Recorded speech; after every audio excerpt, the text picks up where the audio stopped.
Hello everyone, welcome to my official YouTube channel Akash Study Center. Today we will read is very important topics in English literature class 12th. In this video I will discuss this very important poem My Heaven, written by very highly genius and Indian poets Sir Rabindranath Tagore. In these poems, the poet Rabindranath Tagore described in his country of condition. Rabindranath Tagore prayed to God that his country progress and one place of the world. Then the poet Rabindranath Tagore prayed to God. I will discuss today. It is very clearly. Then I will start. तो दोस्तों आज की इस video में हम आपको बताने वाले हैं कक्षा 12 के कविता बच्चों पोइट्री पोर्शन की कविता माई हेवन। हेवन का मतलब माई का मतलब मेरा, हेवन मतलब होता है स्वर्ग, मेरा स्वर्ग। तो स्वर्ग उन्होंने रविन्द्रनाथ टैगोर ने स्वर्ग किसे बताया? इस देश को, भारत देश को उन्होंने बताया है। ये पॉइंट ऑफ व्यू आपके परीक्षा के पॉइंट ऑफ व्यू से इम्पोर्टेंट है। क्यों इम्पोर्टेंट है? क्योंकि पूरे पोएट्री लिटरेचर में आपको एक या दो ऐसे पोएट मिलेंगे जो आपके इंडियंस पोएट हैं। तो इंडिया देश भी है, तो इसलिए ये जो पोएम है इम्पॉर्टेंट, वेरी इम्पॉर्टेंट। अब क्यों इम्पॉर्टेंट है? क्योंकि ये पोएट जो हैं कहाँ के पोएट है? इंडिया के पोएट हैं। तब ये क्वेश्चन आपसे पूछ सकते हैं, तो आपको यहाँ से सेंट्रल आइडिया पूछ सकता है या आपसे हिंदी इंग्लिश एक्सप्लेनेशन पूछ सकता है। तब हम लोग डिस्कस करते हैं। सबसे पहले सर रविन्द्रनाथ टैगोर के जीवन परिचय में प्रकाश डालेंगे। Rabindranath Tagore was born on 6 May 1861 in Calcutta. Rabindranath Tagore का जन्म 6 मई 1861 में कोलकाता में हुआ था। He was very famous novelist and poet. वो एक साहित्यकार और एक कवि थे। His father's names Debendranath Tagore, उनके पिता का नाम देवेंद्रनाथ टैगोर जी था। He was educated mostly at home. वो जो शिक्षित हुए थे अपने घर पर ही रहकर शिक्षित हुए। He was sent to England to study of law at the joint University of College of London. वो भेजे गए लंदन बैरिस्टर की पढ़ाई, लॉ ऑफ एजुकेशन होता है बैरिस्टर मतलब वकील, एडवोकेट की पढ़ाई के लिए। and joined the University of College of London, और यूनिवर्सिटी विश्वविद्यालय लंदन की विश्वविद्यालय में चयनित किए गए। In 91 he founded Shanti Niketan, famous university of India. 1901 में चयनित किए गए शांति निकेतन में। He won the Nobel Prize for Literature in 1913, और 1913 में हिंदी साहित्य में उन्होंने नोबेल पुरस्कार प्राप्त किया। He was also but he was resistant तो जलियांवाला, और 1919 में जलियांवाला हत्याकांड 13 अप्रैल 1919 में जो स्टार्ट हुआ था उसमें इन्होंने भी भाग लिया और महत्वपूर्ण भूमिका इन्होंने निभाई। और इनकी मृत्यु, ही डाइड इन 1941, और इनकी मृत्यु 1941 में हो गई। तो दोस्तों ये था अबाउट द पोएट, मतलब पोएट के बारे में डिस्क्राइब किया गया उनके जन्म से लेकर उनके मृत्यु तक में। और उनके पोएटिक्स क्या थी बच्चों? अबाउट द पोएम, इस पोएम क्या बताया गया है मैं आपको बताने वाला हूँ। द पोएम माई हेवन, या मतलब द पोएम, यह कविता माई हेवन मेरा स्वर्ग, draw the picture in the ideal countries where the people's is literature and enjoy all types of the freedoms.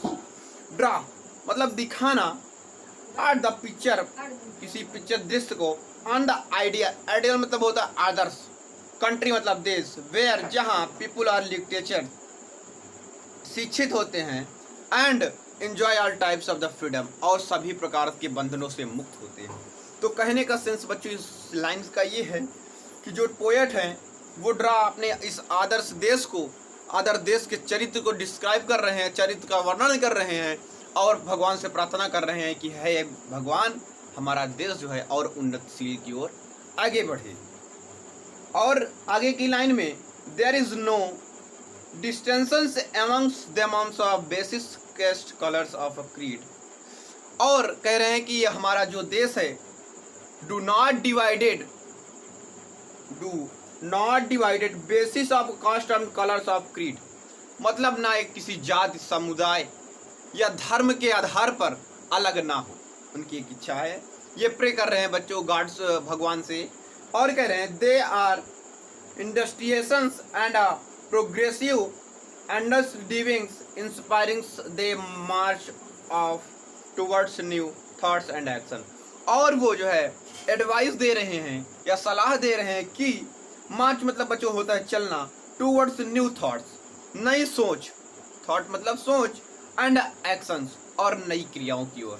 या उनका कहने का मतलब ये है कि हमारे देशवासी एक अच्छे पथ पर अग्रसर हों, चलने का मतलब ये है। The poet praise to God, मतलब कवि प्रेज का मतलब प्रार्थना कर रहे हैं टू गॉड भगवान से, दैट कि हिज कंट्री इंडिया, हिज मतलब उनकी कंट्री देश Bharat should be one such country of in a dream, उनके स्वप्न में सबसे महान देश बने। तब देखिए हम लोग डिस्कस करेंगे अब पोएम के बारे में। तब दोस्तों हम लोग पोएम को पढ़ते हैं, उसके बाद उसको हिंदी में अनुवाद करते हैं। तो where the mind is without fear and the head is held high, where knowledge is free, where the world has not broken up into the formats by narrow domestic walls. तो इस स्टैंजा के माध्यम से sir Rabindranath Tagore बता रहे हैं कि where the mind, जहां या जिस व्यक्ति का या अपने देशवासियों के लिए यहाँ पर वेयर का प्रयोग उन्होंने किया कि जिसका माइंड मतलब दिमाग विदाउट फियर, बिना डर के, किसी भी व्यक्ति को अपने देशवासियों को बता रहे हैं कि अपना कार्य बिना डर के किए हुए, और एंड हेड इज हेल्ड, और अपने सिर को ऊंचा मतलब बनाने के लिए या अपना सिर ऊंचा करने के लिए, ऊंचा कैसे होगा जब अच्छा कार्य करेंगे तब ऊंचा होगा। वेयर नॉलेज इज फ्री, और स्वतंत्रता पूर्वक शिक्षा ग्रहण करनी चाहिए। Where the word has not been broken up into the formats of a narrow domestic walls, where मतलब और अपने देशवासियों को बता रहे हैं कि द वर्ल्ड संसार हैज नॉट ब्रोकन, ब्रोकन मतलब होता है बटा हुआ, अप इनटू द फॉर्मेट्स मतलब होता है टुकड़ों में, मतलब कि हमारा देश टुकड़ों में बटा होना नहीं चाहिए। कौन कौन से काहे के लिए टुकड़े में नहीं बटा होना चाहिए? बाय नैरो डोमेस्टिक वॉल्स, और हमारे सुविचित हमारे जो टैगोर जी कहते हैं उनका देश संकुचित मानसिकता से मुक्त रहे, उनका जो लोगों का मानसिक या उनका मस्तिष्क हो वो संकुचित ना हो। संकुचित मतलब सिकुड़ा कैसे कि ये मेरा, ये आपका, ऐसी भावना किसी के अंदर ना हो, ये प्रार्थना कर रहे हैं।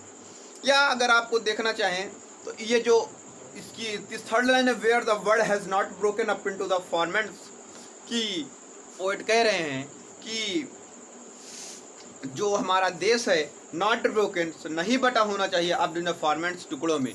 कैसे टुकड़े में? न जाति एवं समुदाय के आधार पर हमारा देश टुकड़ों में नहीं बटा होना चाहिए, ये कह रहे हैं हमारे पोएट रविन्द्रनाथ टैगोर। अगली की लाइन में डिस्क्राइब किए हैं, where's words came out from the depth of truth, where tireless strivings stretches its arm towards performance, where the clear streams of the reason has not lost it way into the dreary desires to died of the habits. और कह रहे हैं कि where अपने देशवासियों को advice दे रहे हैं, सलाह दे रहे हैं, where words came out from मतलब अपने संसार से, देश से, केम मतलब आके बाहर, आउट मतलब बाहर, फ्रॉम मतलब से, द डीप मतलब ऑफ ट्रूथ, निकलना, केम आउट मतलब निकलना। अपने देशवासियों को बता रहे हैं कि पुराने विचारों से निकल कर नए विचारों की ओर उन्नति करो और सच्चाई की ओर अग्रसर हो।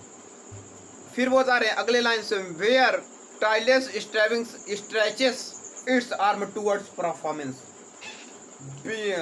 तो वेयर अपने देश के वासियों को बता रहे हैं कि वेयर स्ट्रेचेस आर्म, और अपने बाहों को फैलाकर, अपने हाथों को फैलाकर मतलब कर रहे हैं कि कार्य करने के लिए, कि बिना किसी से डरे हुए अपने हाथों को फैलाकर अनेक कार्य करके अपने आप को गौरवशाली बनाओ। ये एडवाइस तो दे रहे हैं। परफॉर्मेंस मतलब होता है उन्नति करना, और होता है बच्चों स्ट्रगल्स मतलब होता है संघर्ष, या जैसे था स्ट्रगल का ही फॉर्म्स ये है। स्ट्रेविंग्स मतलब होता है संघर्ष। अगले लाइन में, where the clear streams of reason has not lost its way, और अपने देश के वासियों को बता रहे हैं क्लियर स्ट्रीम्स, और अपने स्वप्न को क्लियर करो, सही करो, एंड ऑफ रीजन, बिना कारण के, बिना कुछ कारण बताए हुए अपने गोल की ओर, अपने लक्ष्य की ओर आगे बढ़ो। Into the dairy stand of death habit, और अपनी पुरानी आदतों को छोड़कर नई आदतों की ओर आगे बढ़ो। और आगे के लाइनों में उन्होंने डिस्क्राइब किया, where the mind is in led forwards by the into ever widening thoughts and actions, और अपने मस्तिष्क को, फॉरवर्ड मतलब होता है कन्वर्ट करना या किसी के पास और भेजना, अपने मस्तिष्क को और ग्रोथ करो, एंड वेडिंग्स मतलब होता है विकसित करना, थॉट्स मतलब सोच, एंड एक्शन मतलब क्रिया, अपने सोच को और ऊंची करके अपने देश को आगे विकसित करो। Into that heaven my freedoms my father let my country away. Into बोल रहे हैं कि दैट तब हेवन मेरा स्वर्ग ऑफ फ्रीडम्स एकदम स्वतंत्र पूर्ण हो जाएगा। माई फादर्स, हे पिता, लेट माई कंट्री, हे मेरे देश, अवेक्स, हे मेरे देश के वासियों तुम जागो। अवेक मतलब होता है जागना। ठीक है दोस्तों, तो अब आज हम लोगों ने डिस्क्राइब किया my heaven written by very highly genius मैंडेस्टाइन्स and social reformer writer Sir Rabindranath Tagore. In this poems, it is very interesting poems, and it is very important poems in a points of view of board exam. In his poems, one question, put up of one question. First, explanation of my heavens was the first stanza, and the second question, central idea of the my heavens poems. Then I will discuss today. Thanks for watching my video. Please like and share, subscribe in my channels. Thank you.